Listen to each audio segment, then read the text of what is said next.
If you minia, long live Ghana, man. Long live the baby, man. One time. So come go to Jenny Mumpire.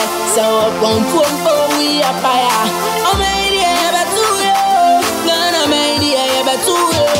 Baby free Ghana. The man penny I would can your friend on the Frank Numa. You mean many sign up when my dear number your mama. I send back to baby na mentia. I am in one here on no Naji fan who ye. Get Naraya Sassin here. I have what they did my Mojana Nana here. Bunya to her my head. Room in never to say a baby at once. So can I be a baby? I'm in a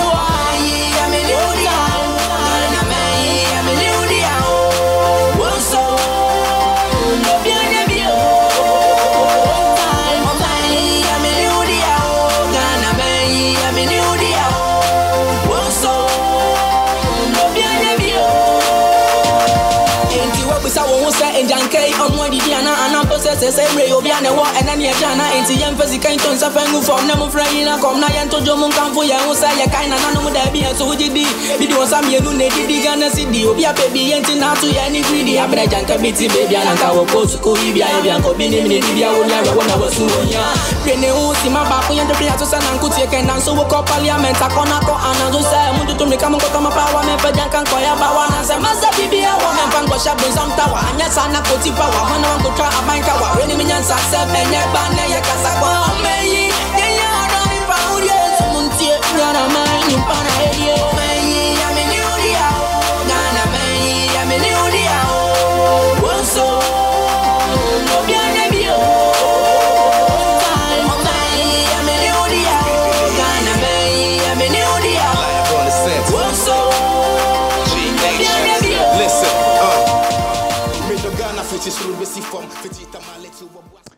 Hello and welcome to another edition of Diaspora Weekly. My name is Meghan and Harry and you're watching Diaspora Network Television. Today I have an amazing and special guest, and she knows she's in trouble because this station has been here for a while and it took her only 2 years to walk through this door. And so if you see my face like that, I'm kind of angry inside, but but I'm just going to hold it. But before you meet her, we're going to go to the jungle. When we come back, you will meet my guest. Stay tuned.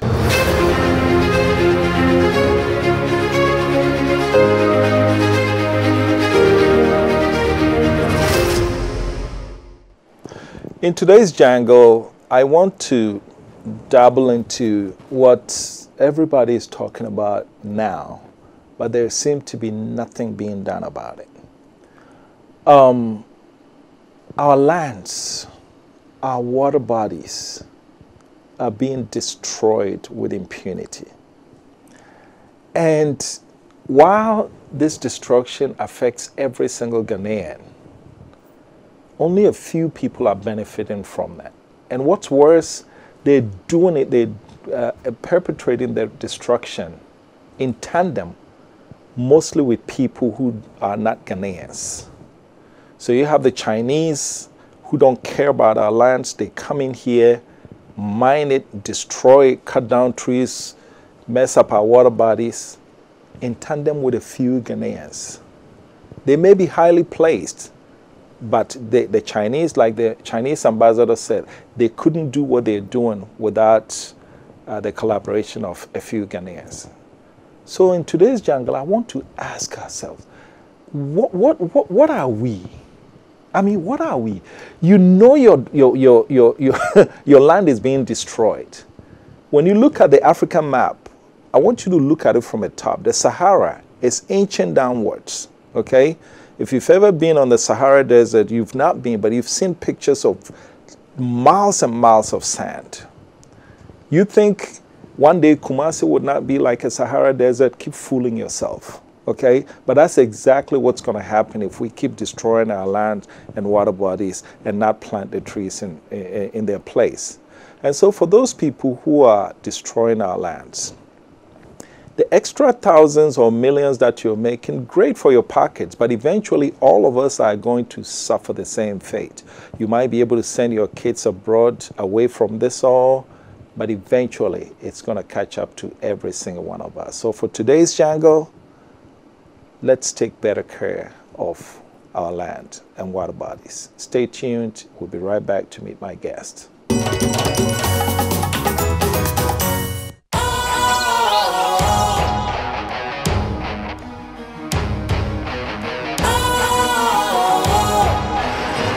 What's cool, fresh and trendy with a new look? Makes you feel real good, that refreshing vibe. Satisfies you right just the way you like. Do you know? Do you know? Do you know?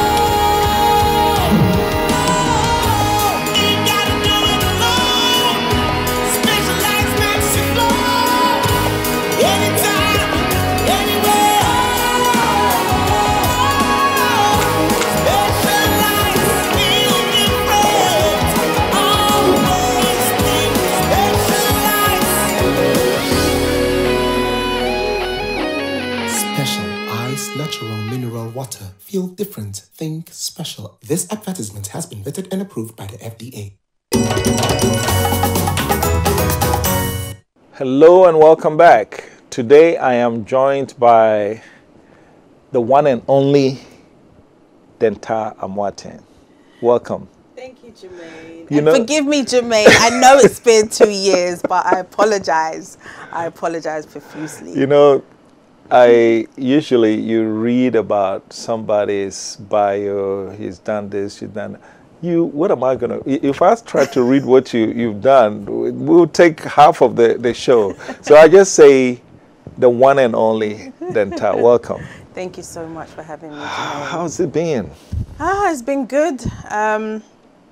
The journey so far, for me, Dentaa is an entrepreneur, a philanthropist as well. I'm somebody that started off, well, I'm still a pediatric nurse by profession. Ah, I didn't know that. Yes, I'm a pediatric nurse by profession. When was the last time you practiced that? Last year. Really? Last year. Yeah, Okay. during COVID, I went to help out Oh, in London. Yeah, when you're a brave woman. yeah, UK was yeah, it was running wild there. yeah, it was. And they were right in the thick of it. Yeah. So, I mean, when you have passion and you know, and you love your job, I've always loved looking after kids, and you know, and being a carer for young children. And so, you know, when my hospital called and said, "Look, we know you're busy You're these all days. over the world. You're all over the world. We know you're busy these days, Dentaa. When can you do a shift? Can you help out?" And I did, and Okay. I thoroughly enjoyed it actually. What was it like, though?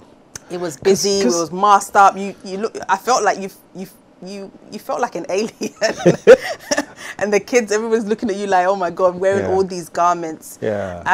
But it was a difficult time for the UK. Yeah. Obviously, they've The lost numbers a lot were of lives. the numbers were through the roof. Yeah. And what happened is that a lot of the hospitals, pediatric hospitals, had to shut down so that they can turn it into COVID wards. Okay. So we were merging with other hospitals, taking our pediatric wards to different hospital to make, because obviously it was affecting a lot of adults. A&Es were full. It was crazy. Yeah. It was crazy at You the know, time. our correspondent in UK at the time was giving us information that the BAME, right? And the BAME is either ME. ME. Yeah. Sometimes people call it BAEM. Which comes first, the E and the M? No, which BAME. Yeah. That's black and ethnic. African. Black African and minority ethnic. Yeah. I've heard other people say black African and other ethnic minority. Yeah, people, it depends, but okay. yeah, it's usually BAME. Which is, but Yeah. the BAME is the correct one. Okay. And so, did you feel that the BAMEs were being pushed in the front lines on purpose? Do you know what? I had a lot of other nurses that I was speaking to that they felt like there was a lot of pressure on them. I remember even one nurse had COVID. The hospital knew that they had COVID, but they still asked her to come to work. What? Because of shortage of nurses. you know, the influx of the patients that were coming in. And she was like, I have COVID, like, I'm not feeling well. Actually, there was 2 nurses, Ghanaian nurses that I spoke to. I guess the interesting thing is, if you already have COVID and you're dealing with COVID patients, no one can transmit to any. Yeah, so, but you know, when you get COVID, what you feel like, you might not feel like working. Exactly. So that part, yes. Yeah. But the fear of infecting someone else is non-existent. Exactly. All right, very good. So that's one part. That's one side. So I do try and keep up with my training and to keep my pin as much as possible. So I do agency here and there. Whenever I get the chance to. But what everybody knows me for are 2 things. Dentaa as the TV presenter, Dentaa show, or from, you know, Gooba Enterprise, which I started in 2009. It was actually me and my husband sitting in the living room, seeing amazing Ghanaians and Africans that were doing well on our screens. It was like, there's nothing to celebrate them here in the UK. And we came up with Gooba, which now stands for Grow, Unite, Build Africa. At first it started off with the Ghana UK-based Achievement Awards, but we've grown. We've seen that, you know, there's much more than just the UK. So the GUBA stands for something different now? Grow, Unite, Build Africa. Grow, Unite, Build Africa. Wow, that's creative. All right, so I have to ask you, you started out by saying when you're passionate about something, you can't walk away from it. So pediatric nurse, and media. Take 100%. What guess what?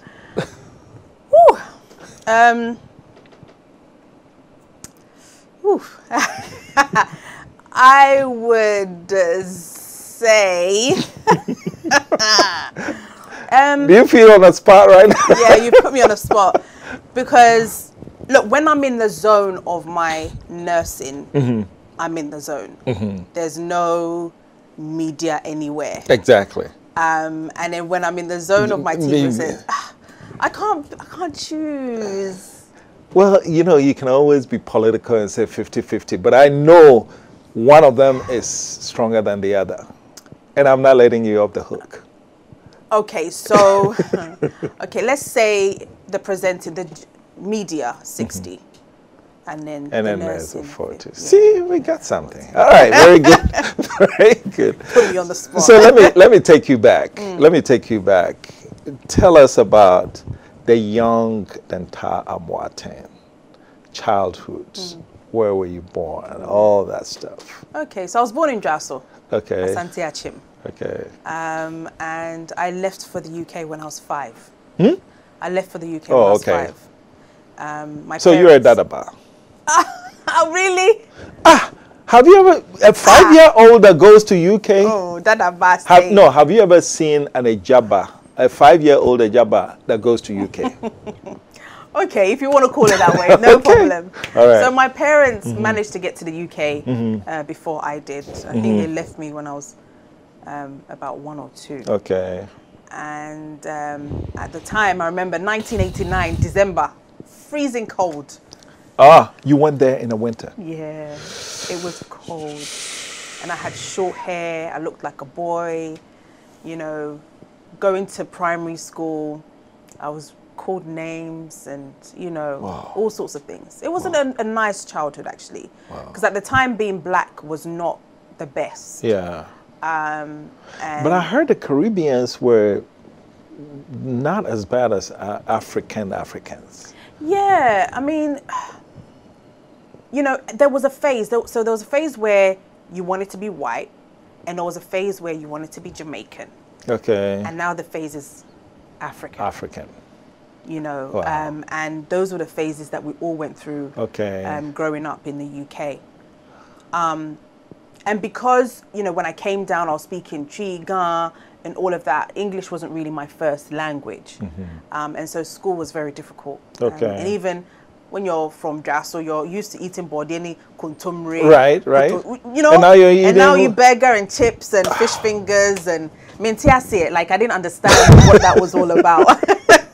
So it was very, very difficult. The transition of the UK was. How very long difficult. did it take for you to finally adapt? Wow, Yeah. I'll say maybe about a year.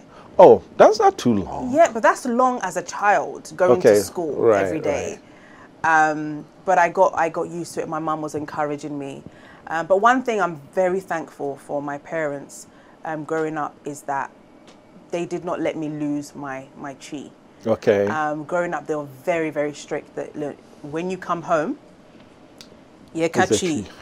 When you go out, you can speak Bangladesh, Spanish, French, I don't care. Chinese.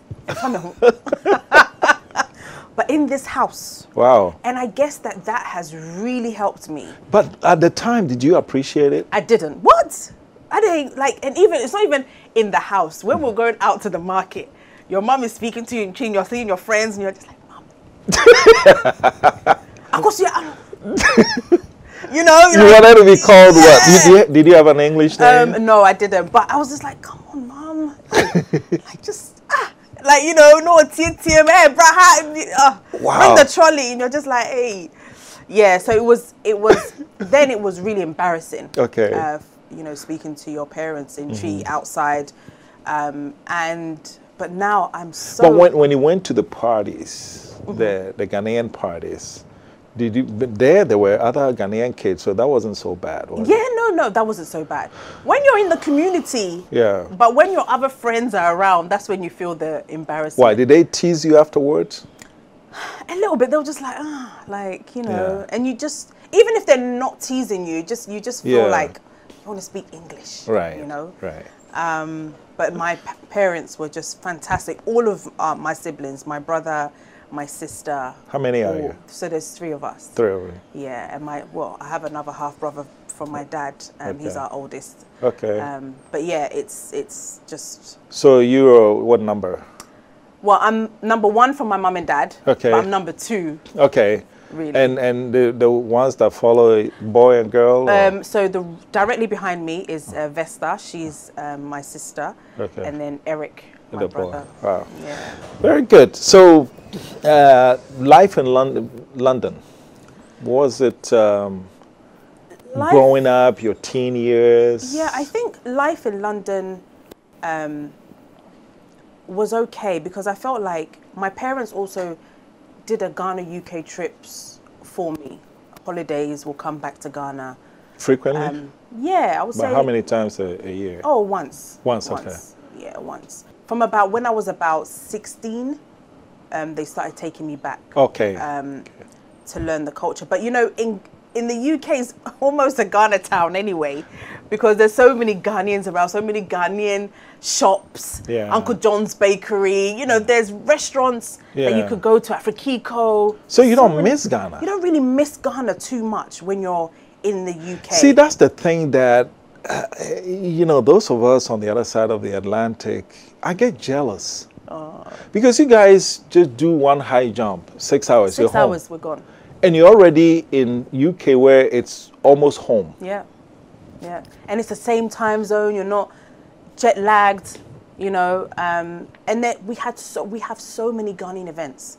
Ghana Party in the Park, Miss Ghana, you know, Goober Awards. There was so many other events that happen in the UK that you're almost like the Ghanaian, you can feel the Ghanaian community presence. Interesting. Yeah. So when you went to university? Yes, I went to uni. I did nursing degree.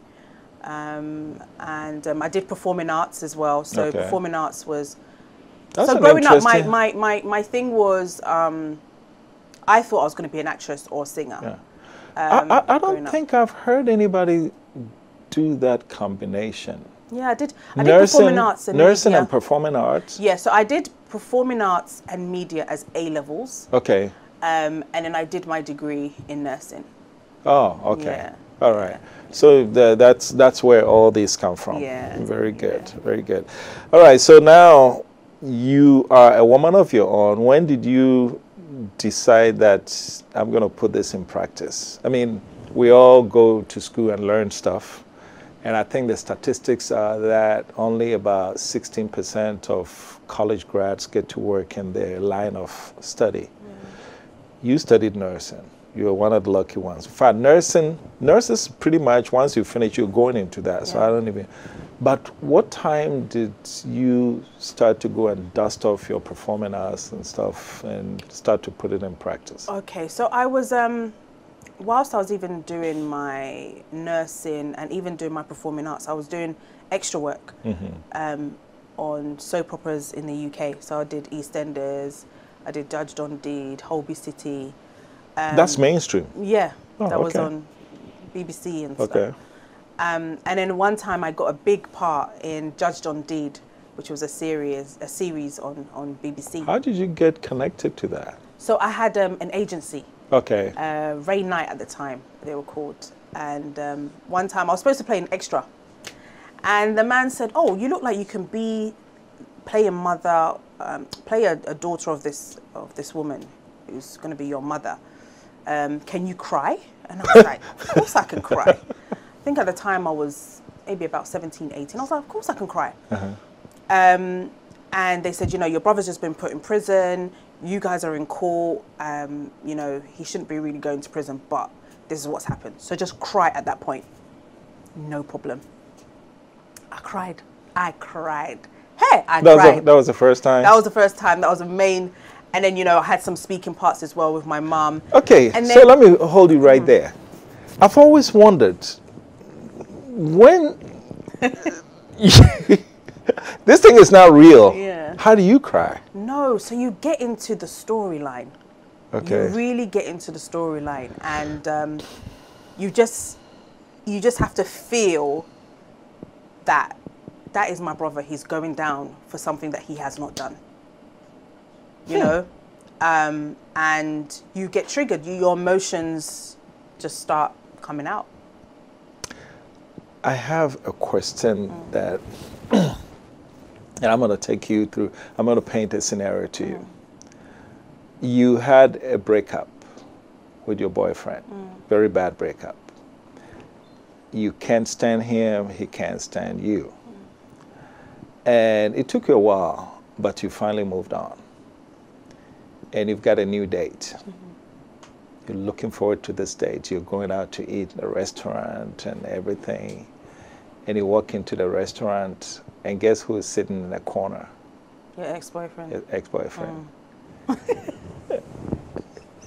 Should his presence, or shall I say, would his presence impact the way you relate with your new date? It shouldn't impact, but it may impact because you may feel a bit uncomfortable. You may start reflecting on your relationship and what happened. And you also, I don't know who he's sitting with, maybe he's sitting with his new girl or whoever.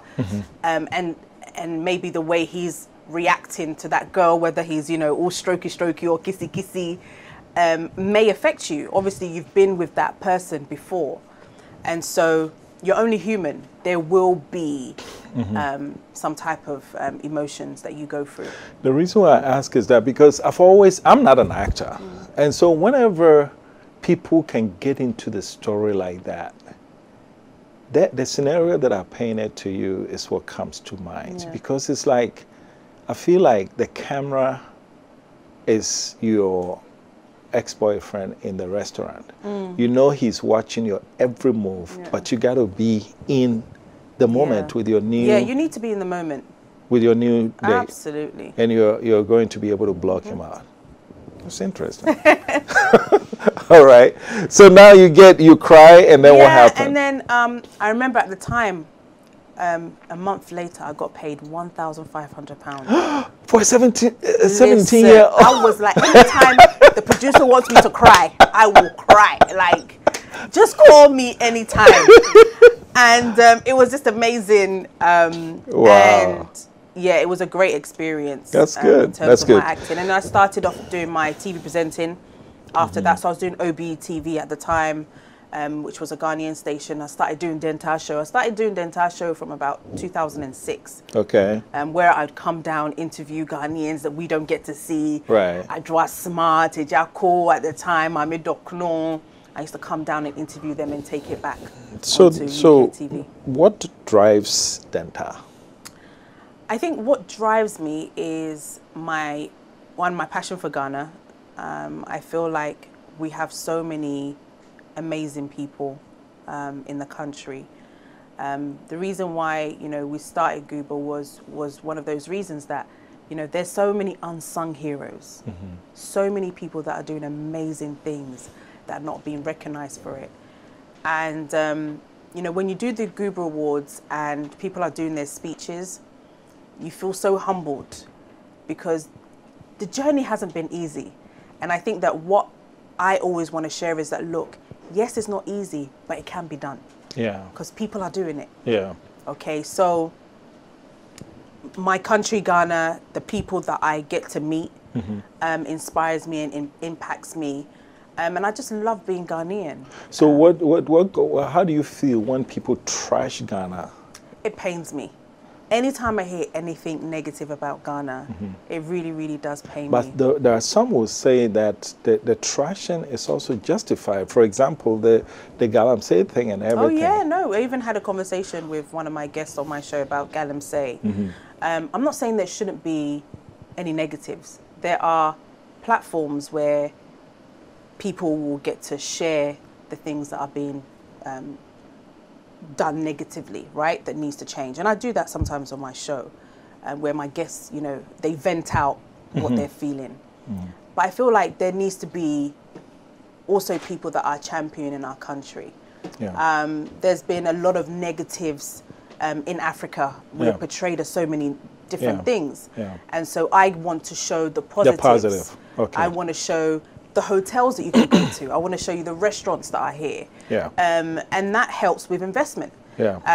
I would say through my show, I've had so many people that have come to Ghana that have relocated, that have set up businesses, that have been employed because of what Gooba and myself, Dentaa, as the brand is doing. Very good. And so I think that it's good to have that balance. That's important. Let me tell you why that's important. We're going to go on a break, but when we come back, we'll touch on, we're going to drill down into the Ghanaian community in the UK.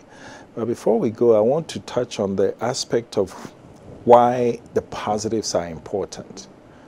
America was built on marketing. The money came later. Yeah. They marketed that place like it was heaven. Yeah. But when you go there, you see things and you're like, really? Yeah. So Ghanaians, please, we have our negatives, but let's highlight the positives because that's what's going to bring the tourism money and the investment. We're going on a quick break. When we come back, we'll continue our conversation with the one and only Dentaa. News in various languages around the world. The government, through various Ghana Fest, live in Chicago, Illinois. Japan's Prime Minister Shinzo Abe gets the last laugh. Our correspondents, your eyes and ears around the globe. The UK interstores the expiry of extended lockdown. There is some anxiety as everyone returned to Germany because no one really knew when. Police student Haritia Lisamba, who was stabbed to death in Telephone. Today is the second day of the National State of Emergency in Liberia. Is Obaya Ejewa reporting for DMT News from the United States of America, focusing on the New England area. We will serve you with relevant events on Africa.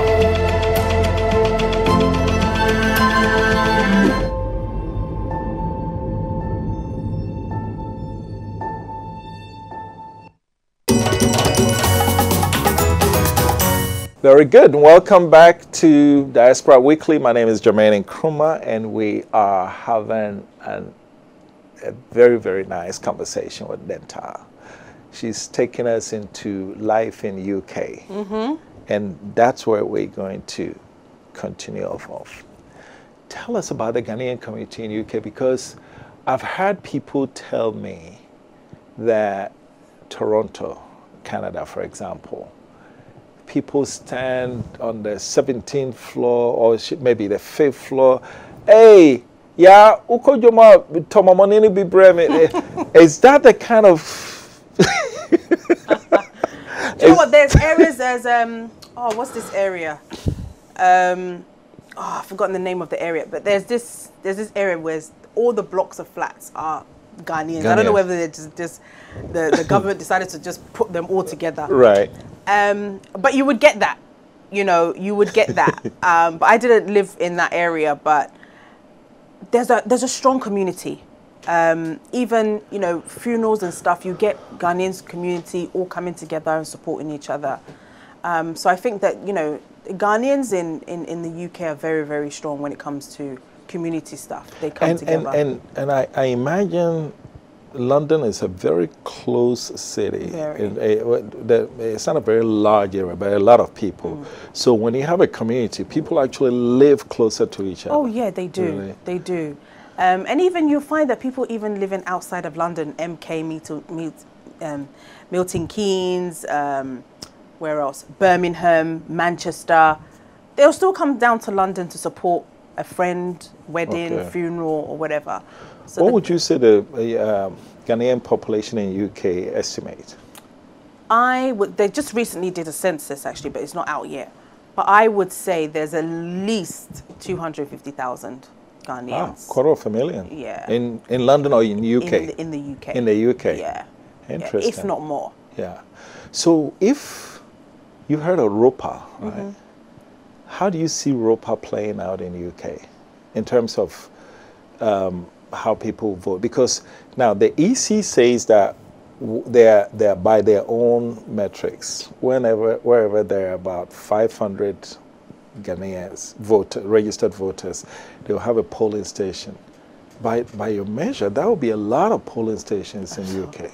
A lot. Yeah. A lot of polling stations. You know UK very well. When you close your eyes, how do you think the whole ROPA thing will play out? Would it be chaotic, or would it be fair, or would it be advantageous to one party over the other? I think it can work. Okay. I think that it's an advantage. It will be like an advantage for, you know, one party. But I think But you're not going to tell me that part. No. Why not? Nah. Do you know what? I don't like because if you say it, then the other party will oppose you know, it. I just feel like politics is I just don't like to get involved in politics. Really? Yeah. But we're in a political environment. I know. You see, when I, again, I don't think you were that age, but when those of us who grew up in the era where there were military coups here and there, we were all praying that Jesus, democracy, democracy. And now we have democracy and people don't like to talk about politics. Yeah, I think it's the way politics is deemed or seen. Yeah. It's not very pleasant sometimes. Why has it been like that? I don't know.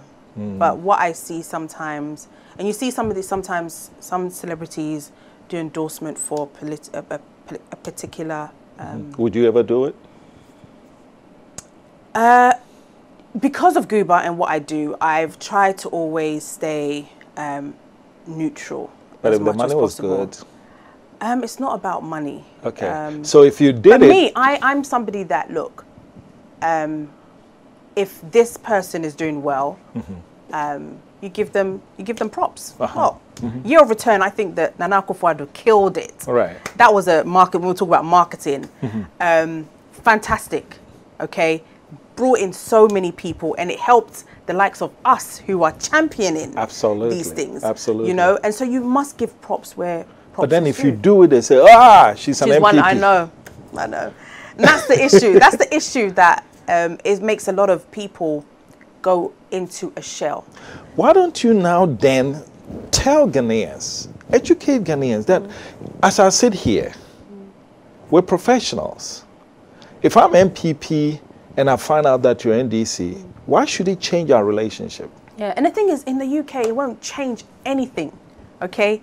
You could be Labour or Conservative. Nobody cares. Okay?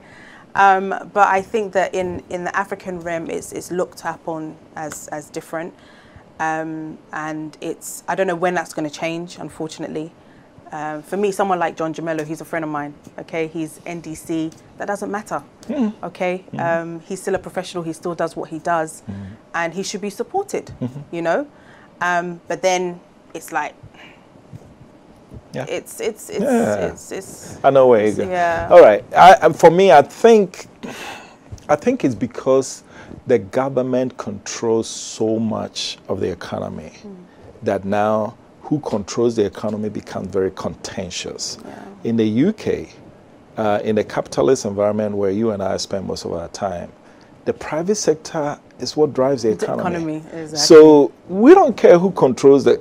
And so my thing is, if Ghanaians really want this political thing to go away, let's really spruce up the private sector. Because where the private sector is doing well, after the election, nobody cares again. We just go back, do our own thing until the election. I think that's where it's going to stop. But let me take you back to UK. I'm trying to understand the community very well, because clearly there's a very vast difference between the United States and when it comes to the Ghanaian community and how they advance their profession. You're a nurse, other people. Do you say that the opportunities are there for you to reach the sky if you wanted to? It's not like America. Okay. I feel like I've heard so many successful stories in America of Ghanaians that are doing well and excelling. I feel like you more see, or what I have experienced, you more see the Ghanaian mothers in the till or doing cleaning, etc. But there are a lot of young professionals coming up, law firms, accounting. You see that a lot, but you don't get that type of hype that you would get in the US as compared to the UK. So is it a societal influence? Because it's the same group of people who go to UK that go to the United States.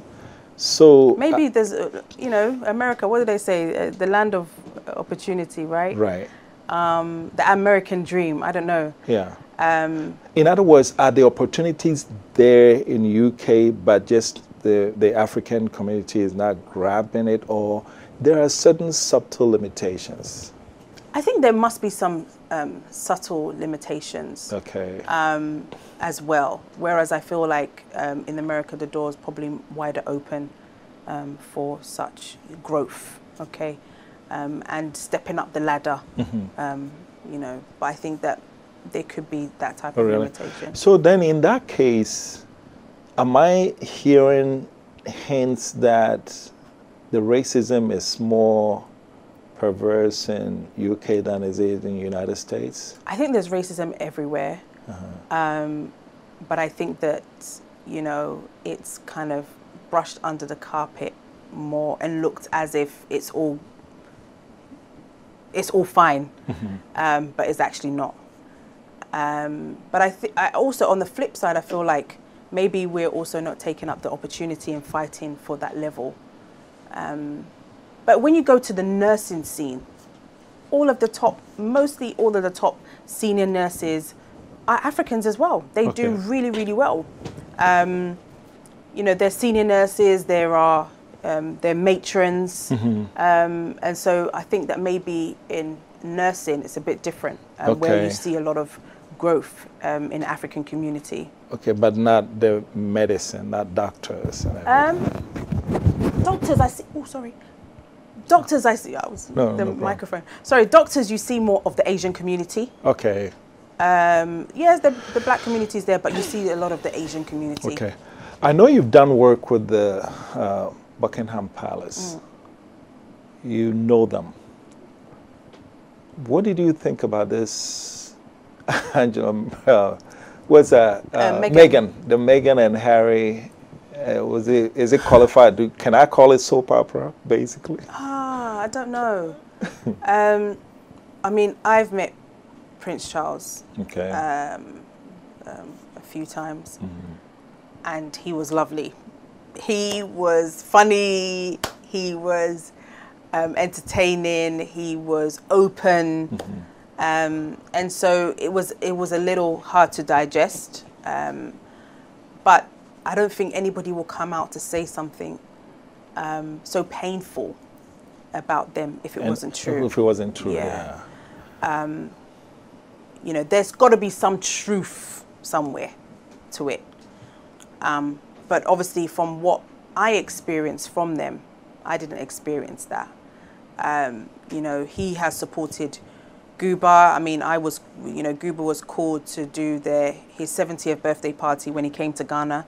Okay. We collaborated with the Ghana government and the British High Commission to do a state dinner for him. And he was amazing. He was dancing to Ghanaian tunes. He loves Ghana. Yeah. You know, even when we had the conversation with him before he came to Ghana, he was like, look, I remember when I was in Ghana, this year has been far too long. And even his favorite person is Ghanaian. She's a cleaner that's been there for like 25 years or something. And he spoke very highly of her. But, you know, it was very painful hearing their story. And for me, I love Harry. Harry's like my favorite. And so for him to come out and his wife to come out, it was. Have you met them? No, I haven't met them. All right. So let me do a little bit of a switch before we go on the next break. DNT did a poll. And of all Ghanaians abroad, about 80.3% aspire to return home at one point or another. If you did that poll in the UK, what would that number be? I think that it would be around similar. There's a lot of people in the UK that want to move back. We do the Guba Careers transition event every single year. We just did one online a couple of weeks ago, and people want to move back home. Okay. We're currently doing a Guba internship in Ghana as well, and the youth want to move back home. Yeah. They want to experience Ghana. So there's a shift that's happening right now. Okay. You know what? This question is leading us right into the final segment. So we're going to go on a quick break. Okay. When we come back, we're going to talk about coming back home for the Ghanaian abroad. This is Diaspora Weekly. Stay tuned. We'll be right back. As the national regulator of the communications industry in Ghana, the National Communications Authority seeks to ensure an environment that is safe and fair for consumers and service providers. NCA grants licenses and authorizations for operation of communication systems and services, develops guidelines to streamline communication activities, establish and monitor quality of service indicators for operators and service providers. NCA is in 8 regions: Accra, Tamale, Takoradi, Kumasi, Ho, Koforidua, Sunyani, and Bolgatanga. Do you have unresolved complaints with your service providers? Contact us on 0800110662, 0307011419 between the hours of 8 o'clock a.m. and 5 o'clock p.m. from Monday to Friday, or visit our website at www.nca.org.gh and follow the procedure for filing a complaint or submitting inquiry. National Communications Authority, communications for development. Hello and welcome back to Diaspora Weekly. My name is Jermaine Nkrumah and I'm joined by one and only. From now on, that's how I'm going to describe you anyway. The one and only Dentaa Amwatin. Before we went on break, we were talking about the percentage of Ghanaians who want to return. And you said the number would be similar to 80.3%. Now, I want you to separate the second generation and the first generation. In the UK, there's probably 3 or 4 generations of Ghanaians, right? Yeah. So let's just make it easy. The younger generation and the older generation. That same poll, what numbers would you get in each group? Okay, so I think the younger generation, probably 80%. 80%? Yeah. Okay. And the older generation, maybe 60. Okay, so we're finding a trend here. The older generation, they are always going to pinpoint, the roads are bad, I'm not coming. Oh, there's corruption, I'm not coming. But the younger generation don't care. Why? I think that the younger generation are seeing opportunity rather than negativity and problems. And they want to solve it. They want to be part of the development. I've had, there's a young girl called Cassandra. She was doing Shito in the US, in Atlanta, doing really, really well during COVID actually, and stopped her job in real estate and now has moved to Ghana. She started her co-store. She's only 24. Like, she's just like, and she's moved everything from the US to Ghana. She's got her apartment and she's going for it. Yes, she cries when there's doomsaw, but she's like, yo, it's better than the US. You know, I'm living. I feel like the younger people are having a life. Could it be that they haven't been bitten before by the reality of Africa? I think they've been bitten. I mean, there's loads of ups and downs.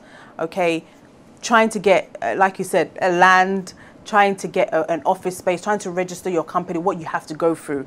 These are all challenges that, you know, people from the diaspora, when you're coming down, you don't want to go through, because you can literally register your company online within 5 minutes. Oh yeah. And get your certificate and print it out yourself. That's right. So these are all challenges that when you do come down, you face them. But the younger generation are more tolerant. More resilient. You know, to the process, and they're going through it. Whereas, you know, my mum, my dad, I mean, my dad came back, you know, they come back retirement age. Yeah. The reason why I'm drilling down in this, I'm, you know, prosecuting this angle further, is that I'm trying to get into the minds of people. Why is it difficult for people to want to come home? But now the younger ones, they take that dip. It's a pool. They jump in it before they even figure out if they can swim or not. But the adult is more cautious. I think that with the older, they can't be bothered. They're used to the system in the UK or USA. The younger ones were born there. I know, they were used to it. But they've seen, they are reliant on the system. Doctors, you can get your GP straight away, okay? And NHS is free for them, okay? They can jump on a bus. They could jump on a train. Transportation is easy. Okay, for the older, like they've gone through stuff, and so they want an easy life now. You know, they don't want to cruise control and just stay where you are and just get your pension every month and send money back home. That's why, you know, you find that the older generation send huge amounts of money back home. Okay, than the younger generation, because younger generation, what they're doing, they come in and they would do the investment trying to build their life. Whereas our parents are still building the house that they started building ages ago. They're still supporting families with school fees and whatever it is that they have to. And so they're on cruise control. They don't want any disturbances, any lights going off and getting hot. They're having their menopause. I think I just found my answer, because I had always wondered, why is it that when you and I, well, you went there when you were 5, so you don't fall within that. Those of us who like went in our 20s, you got on a plane going to a place that you had no idea. Most of us didn't even know where we were going to lay our head that first night. But we took that chance. But now, coming back, we want everything to be perfect before we come. I've never understood that, but I think age has something to do with it. I think it does. I think it has a huge part to play. And also, I feel like the younger people are coming down, they're seeing for themselves.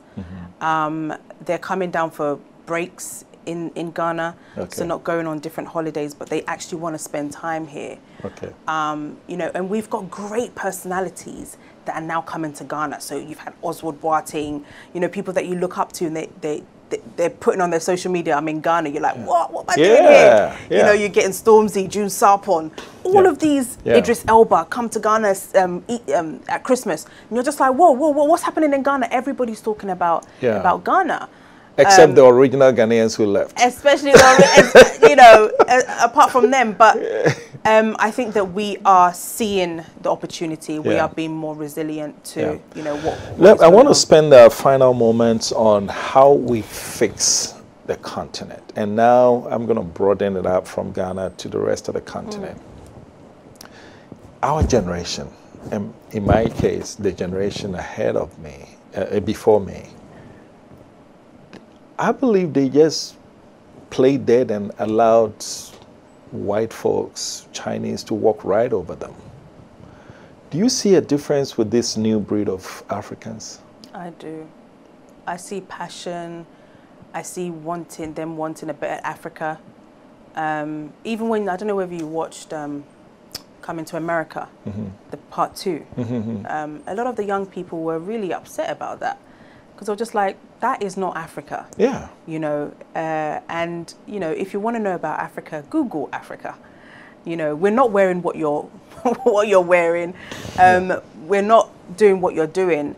And they were angry. I could, you know, on social media, on different platforms that I want, they were speaking out that no, portray us in a better way. And I think that it comes from DNT, us sharing our own stories, us having our own networks, us having our own media platforms where we get to share our own content. That's it. And keep promoting the positives. Yeah. I think it's vital because that's what is going to attract the younger generation to come. And tourism plays a huge part of that.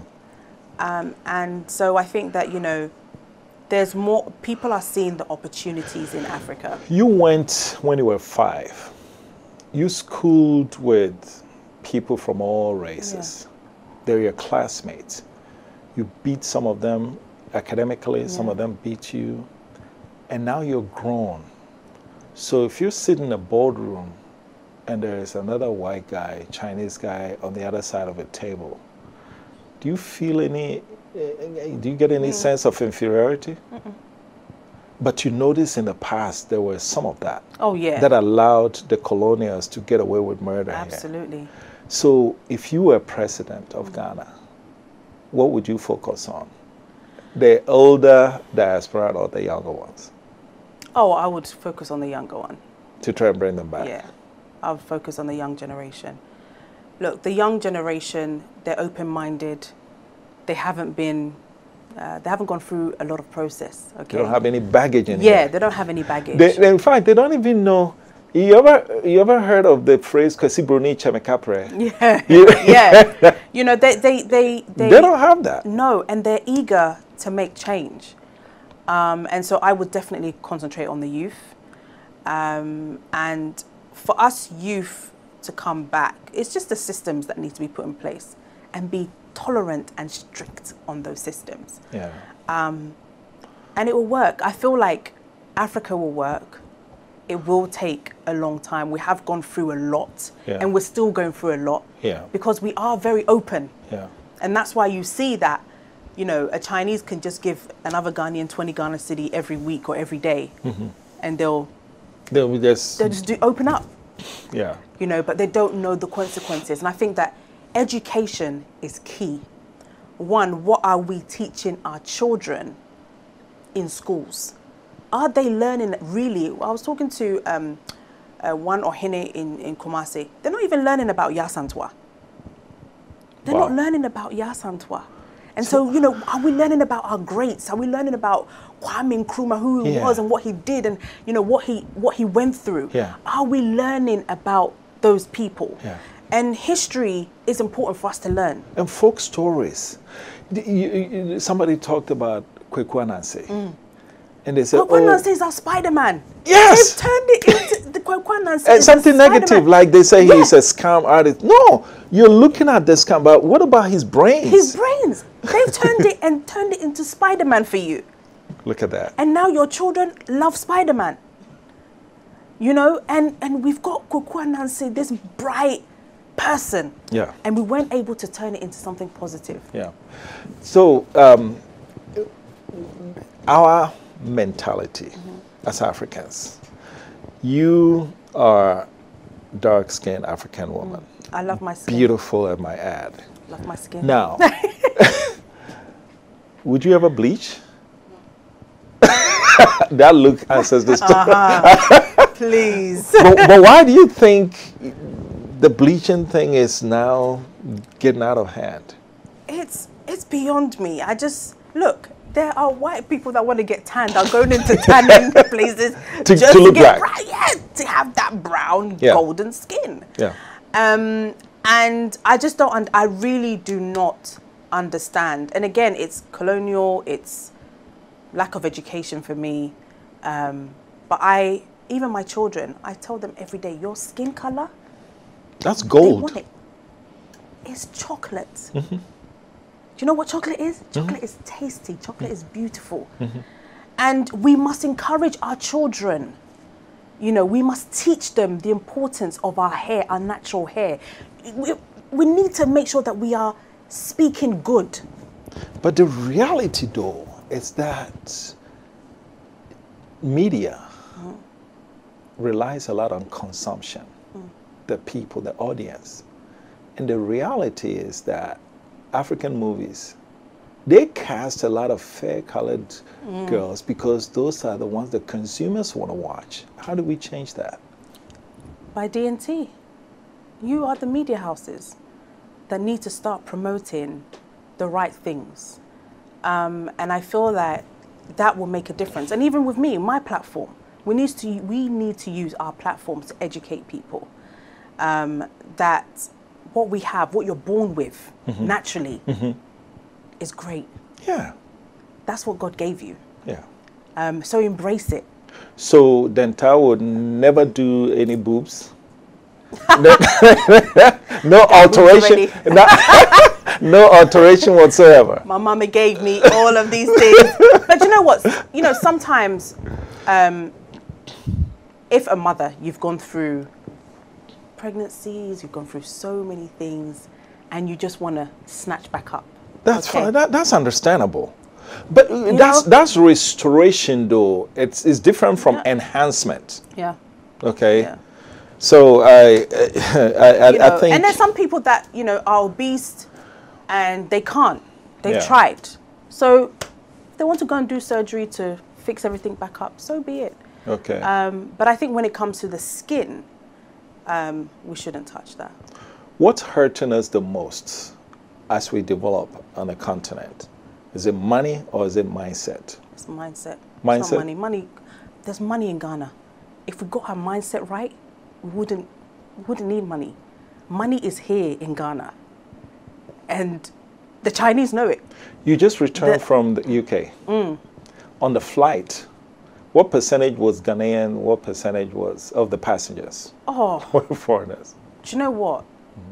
There was a lot of British white people on the flight. They're not coming on holidays. They're coming to do business. They're coming to do business. And I think that, that's why I'm always encouraging people from the diaspora to come back. There are opportunities here. Yes, it's difficult for us, and sometimes it's more painful for us because you feel like it's your country. Yeah. You should be getting those contracts. Yeah. You should be, but we need to fight for it. Yeah. We need to fight for it. Close your eyes and look at Ghana, Africa. What's this? This is 2021. 2031, what do you see 10 years from now? I see more people moving back. I see more African billionaires, which they should be. Okay. Rightly so. And I'm sure there's even those billionaires, so sometimes they don't even want to come out. Because if you do, you probably get knocked back get down. your head hit by Yeah. So there needs to be that transformation. Yeah. Whereas when we see our own growing and it excelling, is okay. it's okay. It is okay. It's okay to be happy. It's okay to promote them. Yes. It's okay to encourage them. It's okay to push them to another level by opening another door for them. These fingers, they're not the same, but each one has its role. Yeah. When will the Ghanaians see that I'm here. This guy is taller than me, and it's okay. Yeah. I don't have to be as tall to have an impact. I don't have to be jealous. I don't have to. You know what? I'm going down a lane that sometimes. But I really want to thank you for making time finally. I'm still mad at you. I think it's going to take a while. You're not mad at me. Okay, fine. So I'm not mad. You know what? This has been a great edition of Diaspora Weekly. Dentaa, the one and only Dentaa. The one and only Dentaa. There's only one Dentaa in this whole wide world. That's it. That's it. If I run into anyone that's called Dentaa, hey, change your name. That's right. That's right. And I want to thank you for watching. I want to thank Specialized for sponsoring our show. And I want to thank you for watching Diaspora Network Television. This has been a great edition of Diaspora Weekly. My name is Jermaine Nkrumah. Dentaa, thank you for coming. Thank you. Fist bump. Boom. Bam. Peace.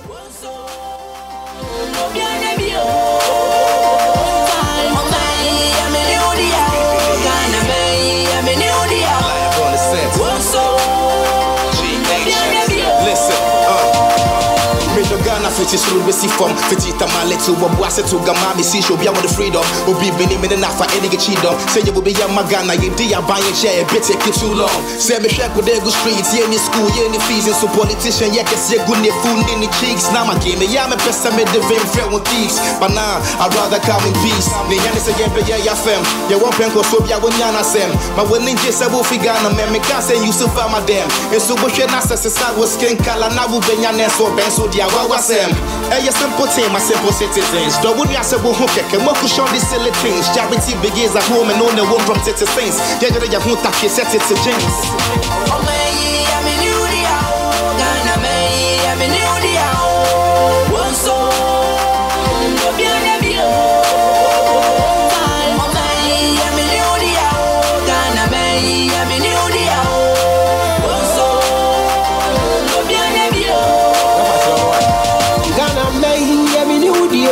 Before ni agro hwe ye ni abio ya ma politics titi entam ye ni atio na se ba mo no tu poshia hwe ye ni abio ye nye bribi ma injirima ma kire mo dada kojo kranche me ohene ba ye miri ye moje ni ye nye se kwa me nkroma nyesa ye di otambe mu ahwe e di asembe ba we need peace no ratatata solve the beef with your brother dada never kill each other dada judgment day face ja Kiri ghetto youth remember this. Some men love job, work hard and make money. And then you tell the ghetto youth make pound solid. Rascal kuna fa we say be a message.